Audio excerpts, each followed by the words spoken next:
Hi, my name is Carrie. Hi, my name is Fred, My name is Manny. and we'll be talking to you about Roth, the Defender of Faith. Okay, so I'm here to talk to you about Roth, the Defender of the Faith. Pretty much, this story introduces two main characters to focus on.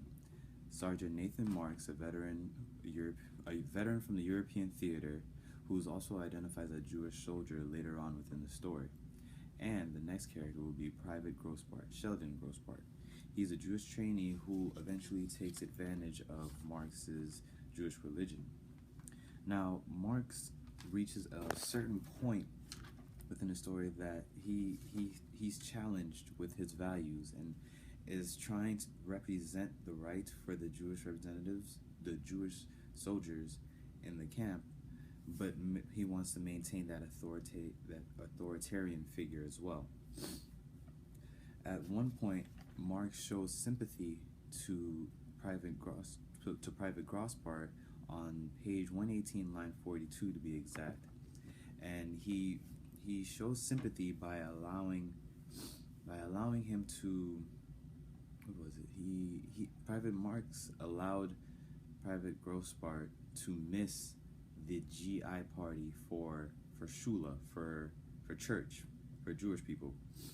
And this was like the tipping part. This was the domino effect to everything that was going on after that.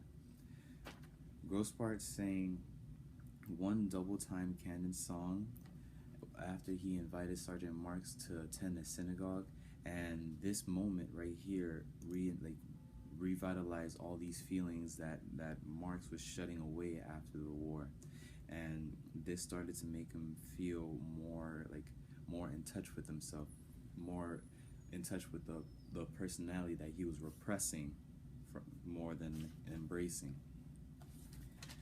Also, another part into the story, Marx is approached by Captain Barrett about a complaint that Grossbart's mother had made regarding the food situation.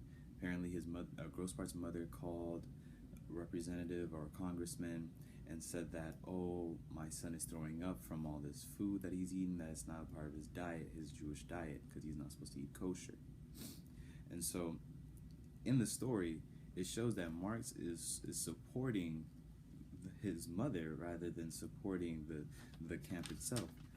It says here between a conversation of Marx and Barrett, it says, so why does this old lady here have to call the White House? And Marx replies saying, Jewish parents, sir, they're apt to be more protective than you expect. Now this shows that he's showing a little bit more leniency towards his Jewish side more than his role as a sergeant. Eventually, Private Grossbart got what was coming to him and was found out by Sergeant Marks. Sergeant Marks discovered that Private Grossbart and the other cadets, I suppose you could say, skipped out on actually going to the Passover and lied to him. And upon discovering that, he realized that Grossbart was the only individual that was not going to the Pacific. So in doing so, they had a whole argument that broke out, and this led to Private Grossbart being reassigned to end up eventually going to the Pacific. And despite him crying and him being in his room saddened by the decision, he was just left alone to face his own punishment. There are four main characters. Sergeant Nathan Marks is a veteran of the European War who takes command of the trainees at Camp Crowder and Missouri. He is a direct presentation because he is the narrator of the story, so you know his thoughts and actions and why they occur. Sheldon Grossbart is a trainee at Camp Crowder. He's Jewish and he's very manipulative. He tries to manipulate Nathan Marks frequently, and you can tell his character through his actions.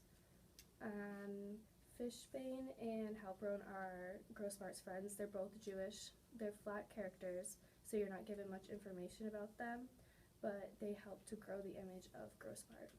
Philip Roth's central idea in The Defender of Faith involves the idea of when faced with adversity, we may be forced to make decisions that go against our beliefs and morals. With Sergeant Marks, he goes through an entire metamorphosis change, where he has to go against his belief to make the right decision in order to make sure that Grossbart stays a part of the team. Whereas Grossbart goes against his own beliefs and constantly changes and is no longer willing to be a part of the military because of his belief in Judaism. He keeps using the excuses of the GI Party or his aunt's house to get out of simple tasks that are in the military, and in doing so also goes against his own beliefs where they have to watch what they eat, such as eat only kosher foods and not. But there's instances where this is kind of going against your religion, and we see Grossbart kind of abuse this and cheat the system, and using his religion to get his own betterment. And this as a group we have decided that can happen now in our time period, now in our society, where people use their own religion to get around corners, to try to cheat the system. And so the climax of the story can be referred to as Grossbart not being sent to the West Coast when the rest of the unit is being sent there. He's sent east. So, this serves as a breaking point within the story. Grossbart begins to break away from the group and become a little bit of an antagonist in the story, as you can see. He creates his own little happy place and manipulates Marx by using his Judaism as an advantage. He states that he doesn't want to go to the GI Party. He'd rather go to the Jewish Party, and and he decides to not go to the GI Party due to the fact that he wouldn't want to clean the barracks. And lastly, we'd like to pose a question to you guys. Who do you feel is more at fault for going against their religion? Sergeant Marx or Private Grossbart? Thank you.